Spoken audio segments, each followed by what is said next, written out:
Hari ini, mata publik tertuju ke ruang sidang Pengadilan Negeri Jakarta Selatan. Tapi justru publik dikejutkan dengan tuntutan jaksa penuntut umum. Karena Richard Eliezer terdakwa kasus pembunuhan berencana Brigadir Yosua dituntut hukuman pidana penjara 12 tahun. Padahal, status Eliezer sebagai justice collaborator atau penguak fakta sudah banyak mengungkap cerita janggal dengan semua perkataan jujurnya.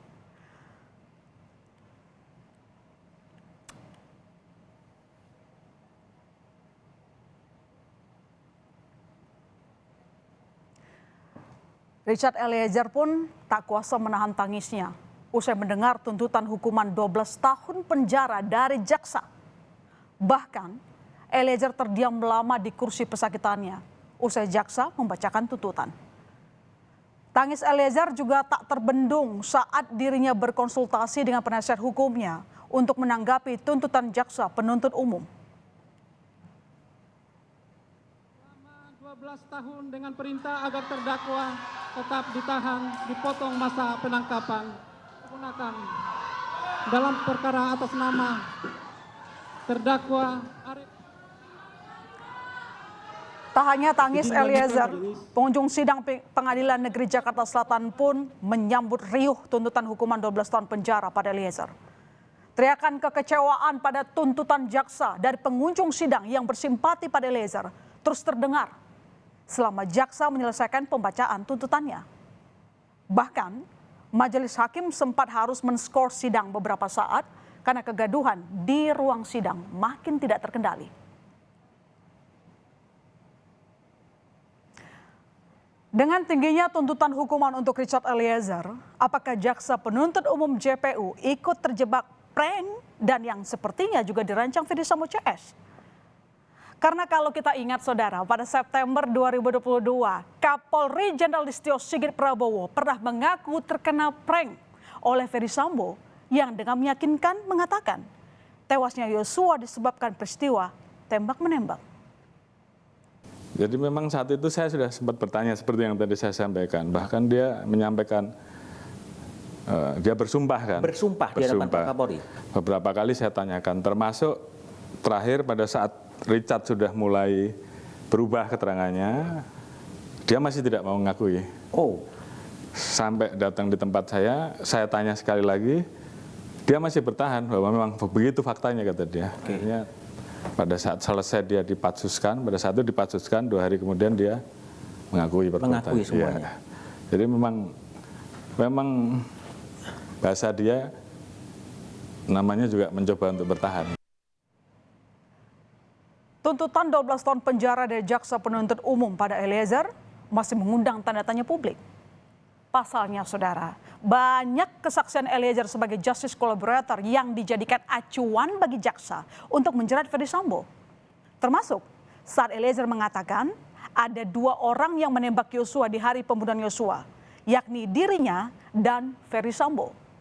Jaksa bahkan yakin bahwa Ferdy Sambo lah yang memastikan Yosua tewas dengan menembak ke arah tubuh Yosua. Berdasarkan keterangan saksi Richard Eliezer Pudiang Lumiu, terdakwa Ferdy Sambo seketika itu juga menghampiri tubuh korban Nofriansah Yosua Huta Barat yang sudah tertelungkup dengan menggunakan sarung tangan hitam, menggenggam senjata api, menembakkan ke arah tubuh korban hingga korban Nofriansah Yosua Huta Barat meninggal dunia. Dengan tuntutan hukuman penjara 12 tahun pada kliennya, penasihat hukum Richard Eliezer pun menganggap jaksa penuntut umum telah mengesampingkan dan tidak menganggap sama sekali status justice collaborator yang tersemat pada diri Eliezer. Kami pikir bahwa status dia sebagai GC tidak diperhatikan, tidak dilihat oleh jaksa penuntut umum. Bahwa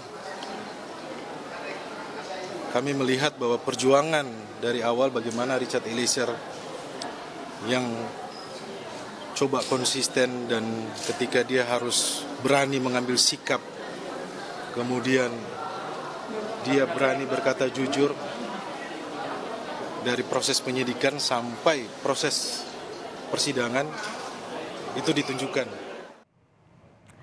Padahal saudara, Lembaga Pelindungan Saksi dan Korban LPSK telah jauh-jauh hari mengingatkan Hak-hak apa saja yang harus diperoleh Richard Eliezer sebagai justice collaborator? Menurut LPSK, salah satu hak yang harus dipenuhi oleh Eliezer adalah keringanan tuntutan hukuman. LPSK juga bahkan sudah membantah adanya keterangan ahli di persidangan yang menyebut Eliezer tidak bisa menjadi pengungkap fakta.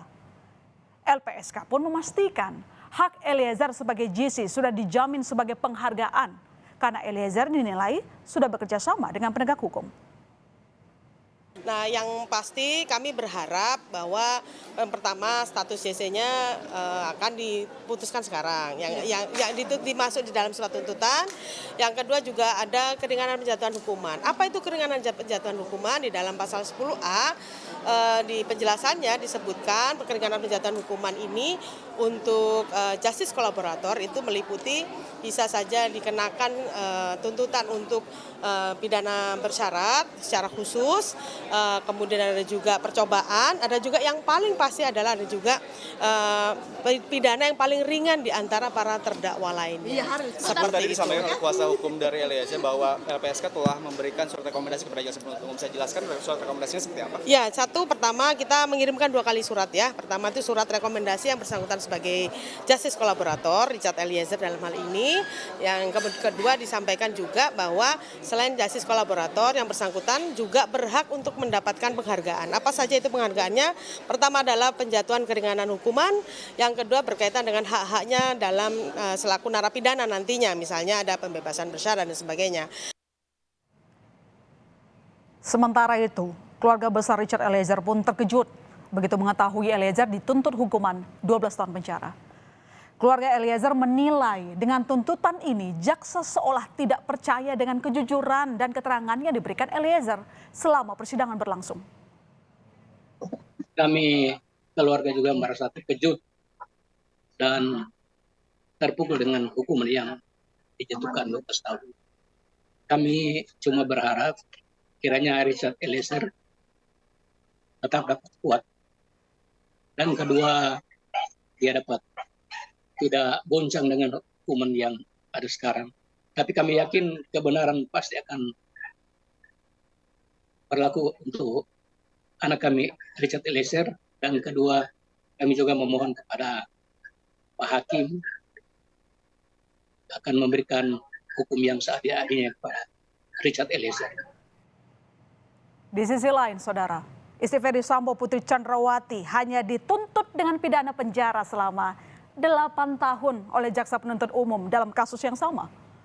Padahal saat membacakan tuntutan, Putri Chandrawati disebut ikut merencanakan dan mendampingi Ferdy Sambo untuk mengatur pembunuhan Yosua.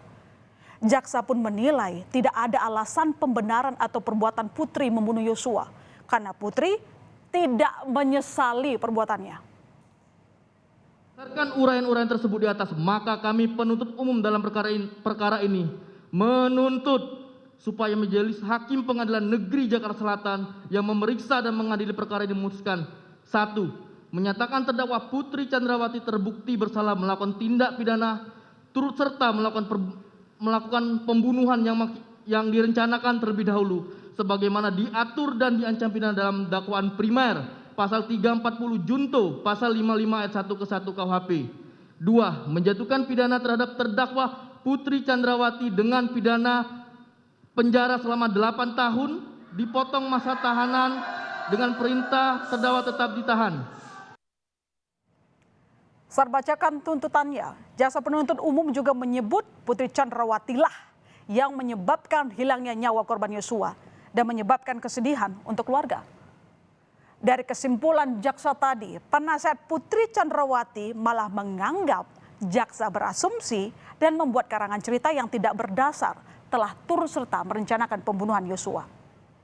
Dan karangan tersebut digunakan untuk membuktikan seolah-olah ada perencanaan. Beberapa di antaranya akan kami jelaskan di sini, disebut sebagai karangan yang tidak berdasar, yaitu ketika dikatakan seolah-olah Bu Putri itu meminta atau memerintahkan Ricky mengamankan senjata di Magelang. Tidak ada satu bukti pun, tidak ada satu saksi pun, dan bahkan Richard sendiri juga mengatakan tidak dia tidak mengetahui terkait dengan hal itu. Ricky juga mengatakan itu inisiatif sendiri karena melihat situasi. Jadi, jaksa yang mengarang cerita atau Putri yang bersandiwara. Pasalnya saudara, motif pelecehan seksual terhadap Putri Chandrawati yang digaungkan di persidangan hingga kini masih belum bisa dibuktikan. Namun, hal ini yang terus-terusan digunakan sebagai alasan dan melakukan pembunuhan Yosua. Bahkan, salah satu ahli yang bersaksi di persidangan pernah menyinggung keanehan dari Putri Chandrawati yang enggan melakukan visum jika memang jadi korban pelecehan. Dan harus ada visum yang diperoleh. Tapi tindakan-tindakan itu tidak dilakukan. Meminta kepada Putri untuk melakukan visum agar supaya kalau mengadu kepada polisi alat buktinya cukup. Dari pembacaan tuntutan jaksa terhadap dua terdakwa hari ini, Putri Chandrawati dan Richard Eliezer, jelas siapa yang paling punya peran yang memberatkan tuntutan. Jaksa menyampaikan ada 4 hal yang memberatkan Putri Chandrawati dalam kasus ini. Pertama, Putri Chandrawati disebut menyebabkan hilangnya nyawa korban Yosua. Kedua, terdakwa berbelit dan tidak mengakui perbuatannya saat memberikan keterangan di persidangan. Ketiga, saudara, terdakwa Putri Chandrawati disebut tidak menyesali perbuatannya. Dan keempat, perbuatan terdakwa mengakibatkan keresahan dan kegaduhan di masyarakat. Sedangkan satu-satunya hal yang memberatkan Eliezer yakni bertindak sebagai eksekutor penembakan Yosua. Apakah ada kekecewaan? Tentu saja. Bukan hanya keluarga dan penasihat hukum Eliezer, tapi juga publik. Karena Eliezer sebagai pengungkap fakta seolah tak berharga apa-apa di mata jaksa. Di sisi lain, Putri Chandrawati yang selalu dinilai bersandiwara diberi tuntutan hukuman yang tak sewajarnya. Tapi tuntutan jaksa belum segalanya. Upaya pembelaan bisa jadi titik akhir untuk hakim menentukan siapa yang patut dipersalahkan.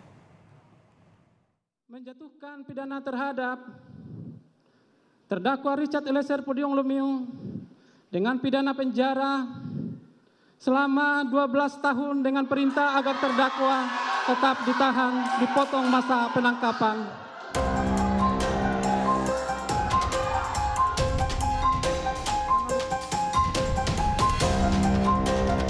Menjatuhkan pidana terhadap terdakwa Putri Chandrawati dengan pidana penjara selama 8 tahun, dipotong masa tahanan dengan perintah terdakwa tetap ditahan.